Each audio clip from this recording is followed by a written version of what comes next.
y miles de migrantes permanecen en Ceuta a pesar de todo. Pero les voy a contar, usted piense, ¿tiene idea por qué van a Ceuta? ¿Por qué van 25.000 personas? Primera medida, 25.000 personas, y ya esto lo hemos hablado y se lo refresco brevemente nada más, no es que van alegremente, se junta uno y se juntan 25.000 en una plaza, se echan a la mar y dicen, bueno, vamos a Ceuta, España, a ver qué pasa. No, señor. Detrás de esto hay mafias de migrantes que transportan personas, que hacen tráfico de personas y que les dicen, bueno, van a ir allá, les voy a conseguir tal cosa, o el paso, reúnen a esta gente, le sacan el poco dinero que pueden juntar y ahí está el resultado. Pero les voy a explicar por qué pasa esto. Malasia, en el año, después de la pandemia, y durante la pandemia, y se terminó de reforzar la política en el 2020, terminó con el contrabando. Y se lo digo con estas palabras fuertes. Esa parte de Marruecos era el epicentro del contrabando. Y los dos lugares se beneficiaban. Esto en pocas noticias lo va a encontrar, pero si uno estudia el porqué de la economía de esa parte de Marruecos, era todo, por supuesto, artículos, teléfonos, etcétera, etcétera. No les voy a dar marcas, productos electrónicos, donde, y esto es muy importante, donde las dos puntas se beneficiaban, tanto Ceuta como la gente que importaba de Marruecos todos estos productos electrónicos a mitad de precio. Marruecos dijo, no, se terminó con esta política, digamos, de artículos ilegales, y también esto obviamente repercutió en Ceuta, que la gente también iba a comprar artículos ahí como de, digamos, a bajo costo o sin impuestos. Todo esto degradó la economía, digamos, que tenía Marruecos, que era, por supuesto, una economía contaminada por esto, y obviamente, al no tener el recurso de poder conseguir estos artículos, empezó a caer en ese déficit de pobreza, que no les quedó más que migrar hacia Europa, porque obviamente Marruecos ya no tienen más trabajo ni qué hacer. ¿Cuál es la realidad hoy de esta gente? La realidad es que hay muchísima gente indocumentada. Cuando la gente está indocumentada es muy difícil de moverla. ¿Por qué? Porque para repatriarla a una persona hay que hacer una suerte de trámites, de todo lo que son documentación, etcétera, etcétera. Y si la persona no lo tiene, imagínese que nada se puede hacer.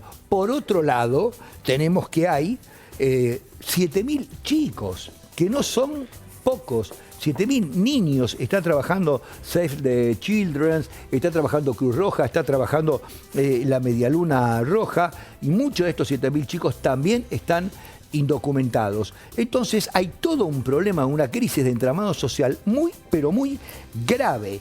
Piensen que, o sea, que hay muchos que se tienen que quedar ahí. El problema es que tampoco hay lugares para que se queden. Hay lugar solamente para, decían, más aproximadamente para 4.000, 5.000 personas. Han abierto, por supuesto, gimnasios, lugares, digamos, iglesias, para poder albergar. Pero si vemos estas imágenes que la gente está peleando por un pedazo de pan o por un poco de agua, parece la Franja de Gaza si uno lo mira así de un pantallazo, y no, por supuesto, un enclave español. Realmente es angustiante, Martín. Yo te escuchaba hablar y digo, está bien, uno está, o estamos hablando, y además esto que decís es muy interesante, porque uno habla de cuidar las fronteras o, bueno, ver todo esto del control fronterizo, pero ¿qué pasa con las causas que expulsa a toda esta gente a irse de su lugar? ¿Qué pasa con toda esta gente que está pidiendo agua, está pidiendo comida, está pidiendo un lugar seguro para que la gente se vaya de su lugar, de su hogar? Es que está pasando algo muy grave, ya ese lugar dejó de ser seguro. Por eso, Danu, era importante el por qué se van. Porque está, esto que estoy contando, están muy pocos cables. La agencia, por supuesto, Reuters, es la más importante, está. ¿Por qué esta gente se va? Exacto. Porque esta gente se le terminó, digamos, el contrabando, el trabajo, digamos, en negro, por decirlo de alguna manera. Entonces, ¿a dónde va? Al lugar donde le mandaba los productos de contrabando para que lo vendan. Entonces, tampoco vamos en Ceuta a rasgarnos las vestiduras cuando de los dos lados absorbían el beneficio de los productos, digamos, sin impuestos. Entonces, ahora aquí tenemos el resultado. Toda esta gente, hay mucha, le vuelvo a repetir para ir redondeando, que no se puede volver a Marruecos, que va a tener que quedar ahí. ¿Dónde la van a poner? ¿Qué es lo que van a hacer? Vieron que hay mucha gente que, si usted se fija, hay mucha gente del barrio y mucha gente también de Ceuta que los ayuda con comida, porque saben que era un ingreso. Ahora, cuando Marruecos cierra la economía ilegal, ahí es cuando toda esta gente queda sin trabajo y se echa a la mar. Esto es producto también de la corrupción. Uno cree que la corrupción pasa en nuestros países latinoamericanos, pero esto es parte también de la corrupción. No nos creamos que somos los únicos que nos pasan estas cosas.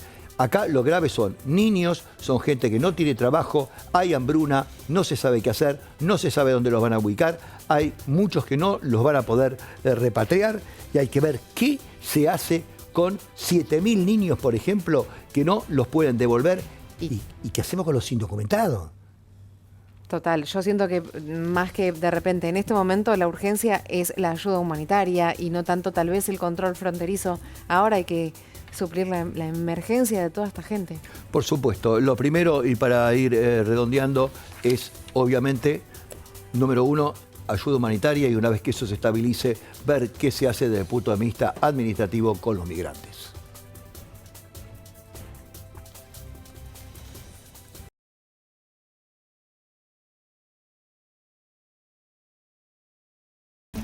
Y ahora vamos a Italia, que defendió severamente su política migratoria. Sabemos que Italia tuvo un periodo bastante complejo sobre este tema y reforzó todo lo que era ese tema de la migración.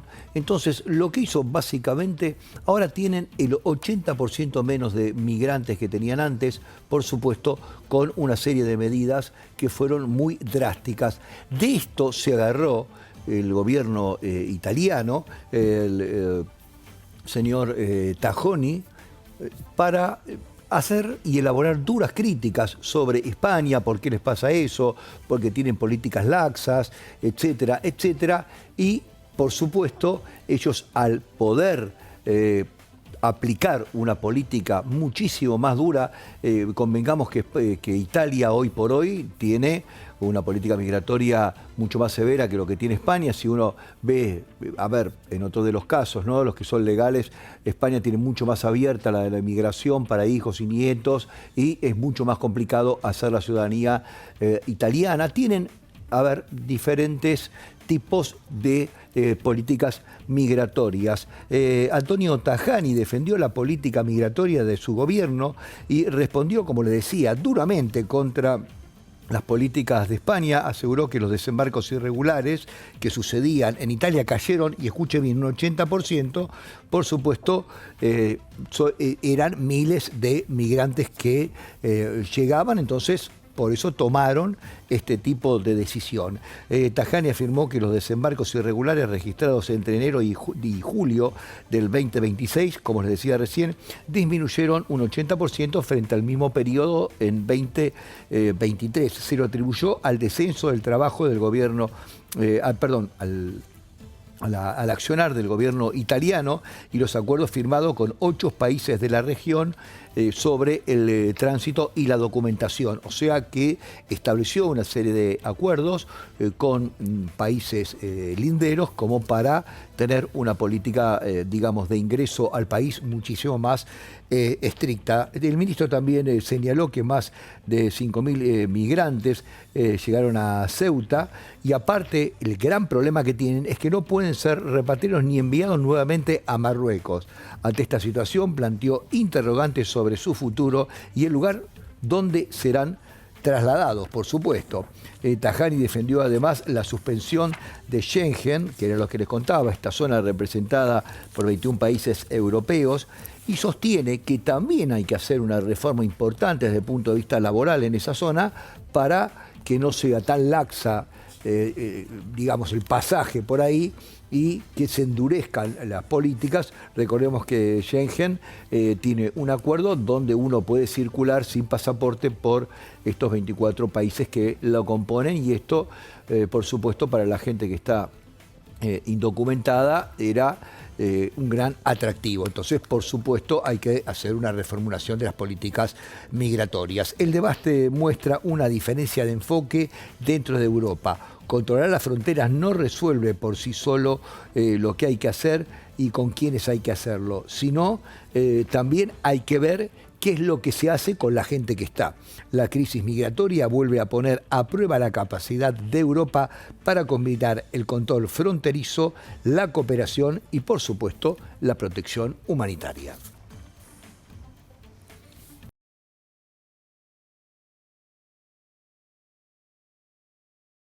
Volvemos a Trump porque está bueno entender todo el bloque Trump, porque si uno lo va fraccionando se queda con partes como a veces su discurso es bastante disruptivo por momentos, por otros momentos va para un lado, por otro momento va para el otro. Está bueno entenderlo, por eso le hemos armado hoy, señor, señora que está con el matecito en su casa, para que lo entienda el bloque Trump. Como les decía, las tres posiciones. Irán por un lado, por otro lado, todo lo que es el estrecho de Hormuz y Omán, la conversación que están manteniendo en este momento, y por otro lado, Trump. Trump advierte y ya dice que no va a tolerar que se cobre un solo centavo por el paso del estrecho de Hormuz. Lo quiere sin cobros, nada. Eso es agua internacional y ahí pasa cualquiera y se terminó. Esto es prácticamente hoy, porque no se sabe, esto es muy cambiante. Prácticamente hoy, para el mundo iraní, esto es realmente absolutamente innegociable. Nadie va a permitir que pasen por ahí dentro de, por supuesto, dentro de lo que implica Medio Oriente, de manera gratuita. Entonces, acá se produce la rigidez. Trump, por un lado, advierte que tiene que ser un estrecho con la apertura sin costos y aparte amenaza, y acá está el problema de, no es solamente una amenaza verbal, que decís, bueno, verbalmente es una cosa, ustedes vieron que los distintos países tienen modelos de negociación diferentes. Los iraníes no son muy de hablar, no son muy comunicativos y hablan poco. Y cuando hablan, la verdad que lo hacen con mucho rigor. Trump, aparte de amenazarlos desde el punto de vista retórico, dice que es la última oportunidad que le da Irán. O sea que los está amenazando también, por supuesto, desde el punto de vista militar y no solamente desde la retórica. Cosa que esto trae consecuencias, porque después, cuando hay que reunirse en la mesa para firmar el memorando o hay que tratarlo diplomáticamente, tenemos dos vías. Tenemos la vía de la retórica, que hay que bajar un poquito el nivel de las palabras, y por otro lado la escalada militar. O sea que imagínense qué es lo que pasa desde el punto de vista diplomático. La disputa no se limita solamente al tránsito marítimo, como le decía recién, para ir redondeando. También involucra el control de una ruta energética clave y el poder de, por supuesto, imponer las condiciones de negociación, que es lo que está haciendo Trump. Trump impone la negociación. Y si vos no negociás como yo quiero, entonces vas a ver que lo que te va a pasar, porque te estoy dando la última oportunidad. Es muy difícil, señora, piénselo, señor, cuando yo le digo, mire, esta es la última oportunidad que le doy. A ver, ¿qué queda por negociar cuando es la última oportunidad? No sabemos, pero con Trump no se sabe si es un truco retórico o realmente la última oportunidad y terminamos bombardeando todo. En Hormuz controla la navegación, como les decía. También desde el punto de vista estratégico es controlar, por supuesto, todo lo que es el tráfico de la región, que es donde pasa la mayor parte, por supuesto, de los hidrocarburos, el gas licuado del mundo, ¿no? En el estrecho de Hormuz, controlar la navegación, como les decía, significa controlar también toda la negociación de la región. Acá detrás, y para cerrar, más allá del dime y direte y la última oportunidad y no sé qué, y Irán no quiere, acá detrás de todo esto, y usted lo sabe como lo sé yo, hay un gran negocio desde el punto de vista petrolero, de importación y del paso de los buques, porque los buques tienen que abonar una tarifa para pasar. ¿Quién se va a quedar con eso?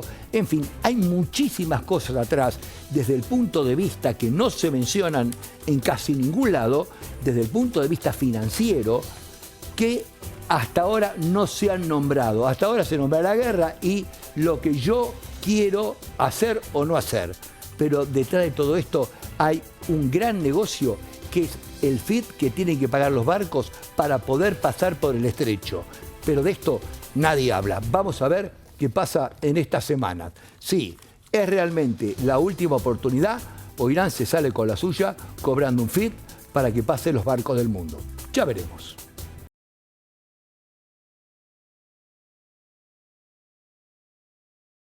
Y ya sabemos cómo es Trump. Trump, yo creo que lo he bautizado, es el señor incertidumbre. Un día dice una cosa, otro día dice otra. Un día dice que lo tiene, otro día dice que no lo tiene. Y todo esto, esta suerte de incertidumbre, si uno lo piensa, la incertidumbre siempre da una posición ganadora porque uno no sabe realmente qué es lo que está pensando el otro.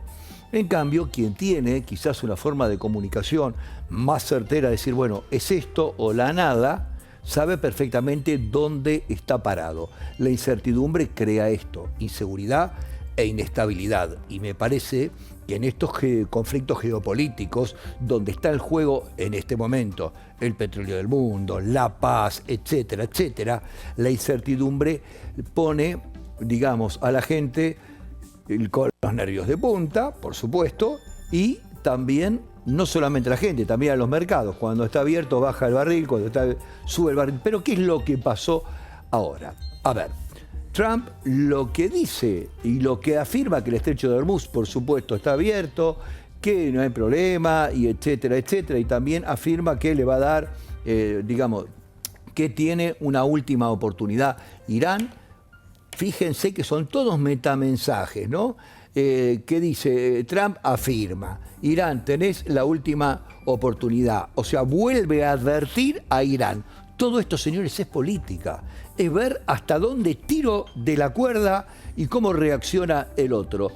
Él dice que tiene, por supuesto, conversaciones con Irán y la verdad que el otro lado, Irán dice que no tiene ningún tipo de conversaciones, que las únicas conversaciones que tiene son con Omán.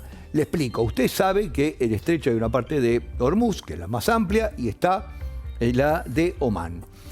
Entre Irán y Omán, obviamente, al ser dos países, conversan y están tratando de... Omán tiene una política mucho más suave de decir, bueno, cobremos un FIT voluntario para que pasen los barcos y con ese dinero que recaudamos, ¿qué es lo que hacemos? Por supuesto, lo utilizamos para poder mantener las instalaciones, dar un poco de seguridad, etcétera, etcétera, etcétera. Quizás la postura de Omán sea una postura más, digamos, equilibrada en el sentido de no querer sacar provecho del paso. Por otro lado, Irán dice, de ninguna manera, yo quiero cobrar acá un peaje, un FIT, que a mí me parezca que está bien, porque necesito mantener tropa, necesito mantener estructura, necesito seguridad, así que yo no voy a cobrar acá nada voluntario. Acá cada barco que pase va a tener un costo. Esa es la postura de Irán hasta el momento.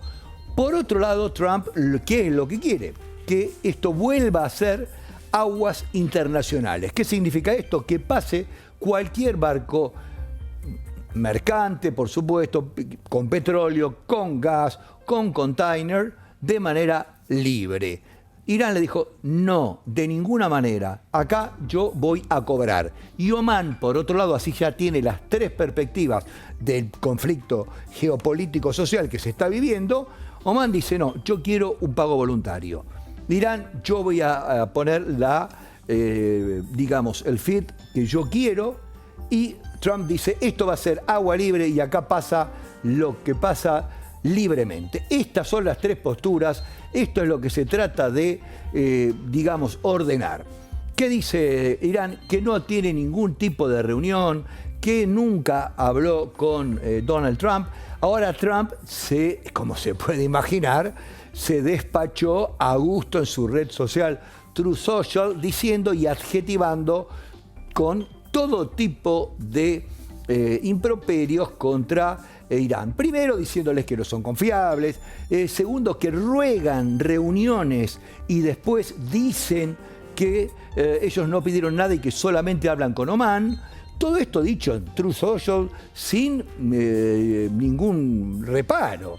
O sea que imagínese que el mismísimo presidente de los Estados Unidos en su propia red social, y se lo voy a leer textual, dice, los iraníes son increíblemente falaces y engañosos. Piden una reunión. Algunos dirían que los suplican con, digamos, que se tiene que hacer en un futuro inmediato, que por favor queremos la reunión ya.